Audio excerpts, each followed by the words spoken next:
Surrendering to God's will is never easy and it always seems like an inconvenience. But I feel like a lot of Christians like to say like, okay, yes, I gave up my desires for God's desires. I stopped doing this thing because of God, and they make it seem like a walk in the park.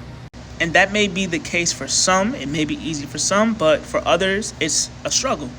And we have to remember, like, we're all human. Before we gave our lives to Christ, we had goals, we had dreams, we had desires, we had wants, we had things that we wanted to do, places that we wanted to go.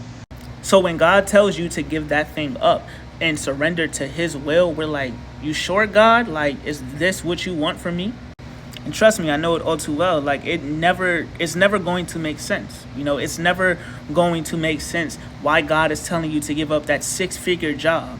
It's never going to make sense when God tells you to pack up and move to a different city.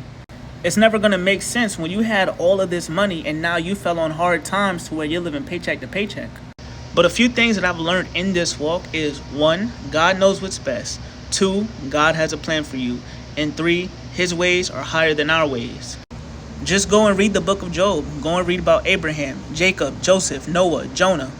All of these people were told to go and do something that didn't make sense and they didn't necessarily want to do, but they were rewarded for their obedience. So yes, it may suck, it may be uncomfortable, and it may not make sense, but we have to remember that we trust God in all circumstances. It's time.